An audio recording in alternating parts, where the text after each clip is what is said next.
My review of the G1 Climax here, day 14, the 7th night of Block B.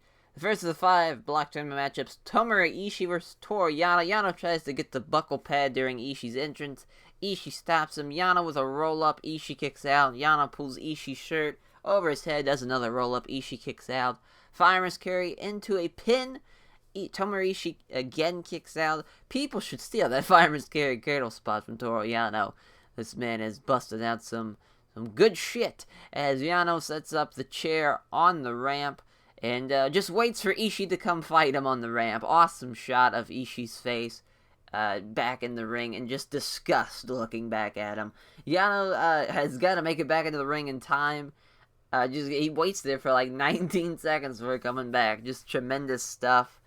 Comedy-wise, that was a great comedy spot. Ishii with chops in the corner. Yano with a Irish whip into the exposed corner.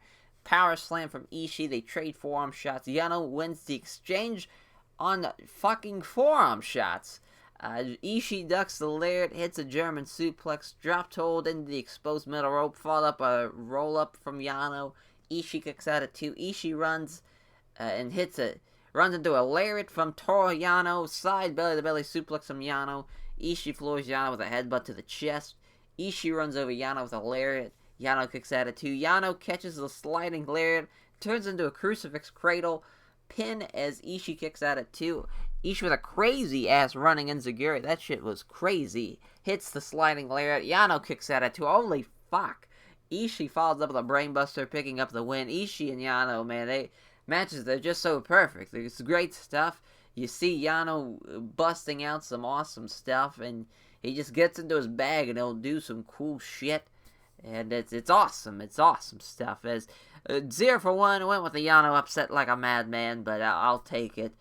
Great stuff. Great stuff. You know, again, with Tomohiro Ishii being such a great talent and having a great match with Yano, those G1 matches with him and fucking Yano I always look forward to them because they're great stuff. As Taichi versus Juice Robinson, the next match, Kanemaru attacks Juice during his entrance, throws him into the ring post, throws him into the ring, and Taichi just pins him. Of course, he kicks it out. Full Nelson slam from Juice Robinson. Miyohabe slaps Juice on the outside. Leg lariat from Juice Robinson. Lariat in the corner, followed up with a cannonball senton. Taichi counters Pulp Friction with an awesome Saito suplex. Taichi hits an enziguri. Axe Bomber lariat. Juice kicks out at 2. Gutbuster from Juice.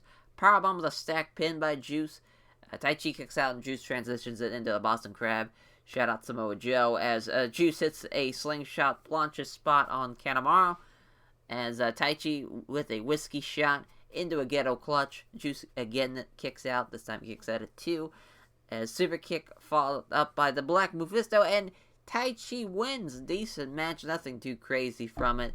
1 out of 2 predictions wise. Definitely the weakest match on the show from these 5 tournament matchups here. As Jeff Cobb versus Hiroki Goto, the next matchup. Discus lariat from Goto. Spinning wheel kick in the corner, followed up by the Saito suplex. Both men trade lariats. Sidewinder suplex from Cobb. Standing moonsault from Cobb. Middle rope superplex from Jeff Cobb. Uragoshi from Cobb. Uragoshi from Goto, rather, not Jeff Cobb. That'd been awesome if Jeff Cobb started busting out Uragoshis. Chest kicks from Goto, followed by a front GTR. Cobb kicks out at 2. Cobb with a German suplex. Goto counters the Tour of the Islands, goes for a back GTR. Cobb gets out of it. The Uragoshi GTR combo from Hiroki Goto that he does, at least that's what I call it. I forget what he actually has the name for that move. I think he calls it like a special name for it. But that's just what I call it. Followed with a back GTR, and it gets the win. Fun match. These two obviously have history, and their styles mesh pretty well. Always a good result. 1 out of 3 predictions wise. No. Yeah, not good. This is not looking good for me so far. But, we could still finish off pretty strong. We shall see. Jon Moxley versus Jay White. Moxley runs over to White, puts the boots to him in the corner during his entrance. Obviously still pissed from losing to Toru Yano, laying out the frustration. Rams Jay White into the barricade a couple of times on the outside. Moxley sets up a table. Ghetto steals it, takes it up to the Ram. That was kind of a fun spot. Get some boos from the crowd. White chops Moxley. That fires him back up. Moxley chops and forearms in the corner. Single leg drop kick from Moxley. A tope suicida from Jon Moxley. Figure 4 leg lock around the ring post. from John Moxley, follows up with a cloverleaf in the ring. White gets to the ropes. Uranage from Jay White. A crash landing suplex from Moxley. Double arm DDT from Moxley. Jay White kicks out at 2. Geto comes in, distracts Moxley. Low blow from Jay White. Moxley kicks out at 2. White goes for the Blade Runner. Moxley counters a schoolboy roll up. White kicks out. Laird from John Moxley followed up by a running knee. White kicks out at 2. Sleeper plex from Jay White. Moxley gives White the double bird. Jay White hits the Blade Runner and he gets the win. Awesome stuff from Moxley, showing some emotion following his loss from Naito, kind of really kickstarting the match just in a pissed off foul mood. Great stuff. Stuff like that gets overshadowed sometimes in the G1, and that was nice to see.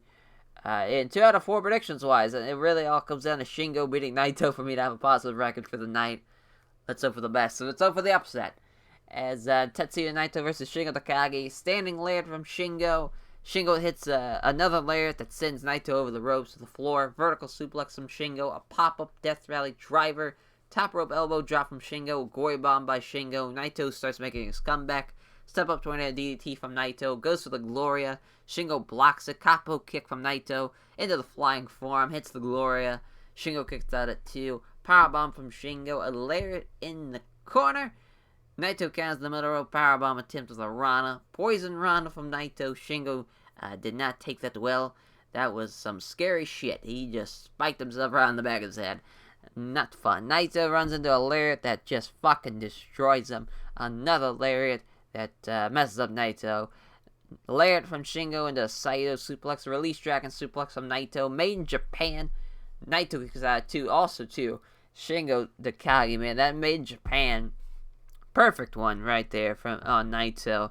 Even Milano pretty much has tried to time it up when he says made in Japan, when he starts going into the driver part, and he held him up there for so long that even it fucked up Milano. He kind of pre-jacked it, but that was awesome. That awesome move. Wish he'd beat somebody with that though. That's my one thing. Pumping Bomber Naito again kicks at it too. Both men trade strikes. Shingo starts laying in some shots. Naito with a palm strike. Naito hits a brainbuster. Shingo kicks out at 2. Shingo bounces off the ropes and destroys Naito with a lariat. Take a shot every time he hits a lariat, and you would die of alcohol poisoning at this point. Holy shit, a Canadian destroyer from Tetsuya Naito. What the hell is going on? Destino. Shingo kicks out at 2. Naito hits another Destino. He gets the win. What a match.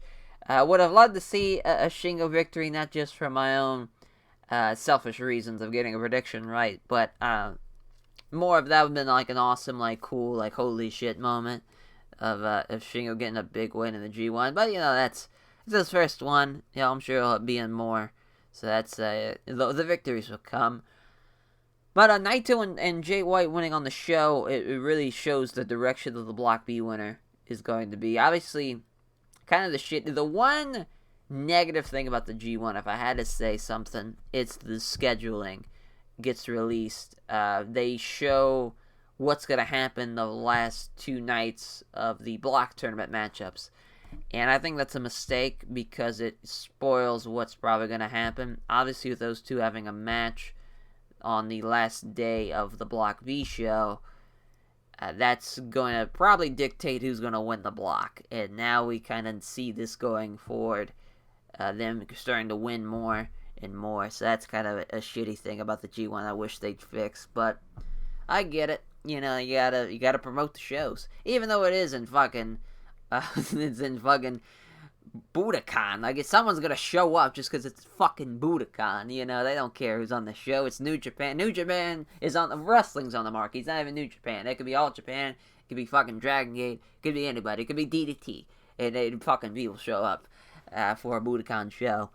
And really the Block A had definitely the superior show in Osaka. That's for sure. In my preview, I was kind of really hyping up this night. I figured it could be one of the best nights of the G1. But now that it's finished, it was, really the Juice Tai Chi match. It was decent. One of the weaker matches so far of the tournament. And it's just hard now at this point, especially with Block A. I mean, there's just been so many great matches from Block A that it's hard. Especially with the fucking previous night to kind of compare with that. That night, I think that was the best night of the G1 so far. It's tough. It's tough to follow. 2 out of 5 predictions wise, I missed the mark for what I was wanting for. I was hoping every show I'd have at least 3 out of 5 or better, but fuck, not here. Not on this show. But that will do it for my review of the show. We get a 2-day break before we come back with more G1 Climax action. Still some big matches left in the tournament. 4 shows left plus the finals. We're almost there. We're just 8 more days of the G1. Crazy. Hope you all enjoyed the tournament. Hope you all enjoyed. And I will catch you guys for day 15. Take care.